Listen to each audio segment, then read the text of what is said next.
जयराम महतो बोकारो विधायक श्वेता सिंह के मामले को विधानसभा में उठाएंगे।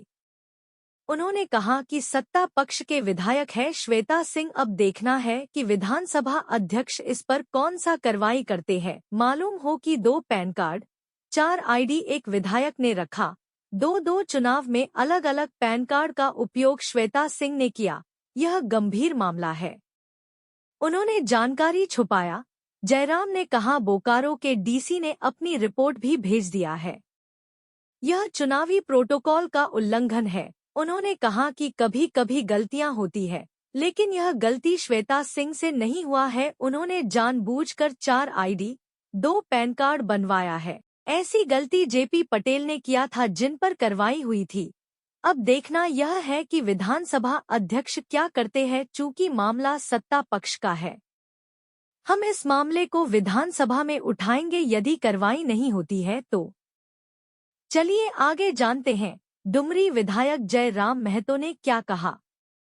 निसंदेह ये गंभीर मामला है, क्योंकि आप अपनी अगर पहचान को छुपाते हैं, क्योंकि आप देखिए अगर बाय मिस्टेक किसी का बना होता है, क्योंकि कभी कभी होता है कि कोई करेक्शन के लिए देता है और फिर नया कार्ड आ जाता है, फॉर्म 8 को भरना पड़ता है, वो 7 पे टिक करके भेज देता है। लेकिन चूंकि उनका 2 एड्रेस से अलग अलग आपका पैन कार्ड है, इसका मतलब उन्होंने जानबूझकर गलती किया है, जानबूझकर उन्होंने 2 पैन कार्ड बनाया है। और उसके बाद 2019 का जो चुनाव था उसमें अलग पैन कार्ड को शो किया गया था और 24 के चुनाव में अलग पैन कार्ड को शो किया गया है। तो जो इलेक्शन कमीशन का जो प्रोटोकॉल है उसका निसंदेह उल्लंघन है, और हमें लगता है कि जो विधिवत न्यायसम्मत कार्रवाई होगी उन पर होगी।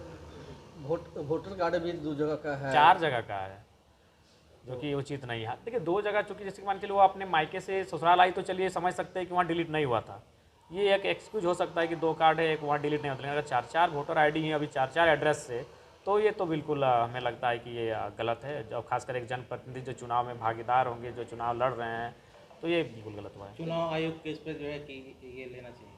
निशन उन्नत संज्ञान ले लिया है। सुने बोकारो उपायुक्त महोदया ने भी शायद अपना जो स्पष्टीकरण है वो चुनाव आयोग को भेजा है लिखकर।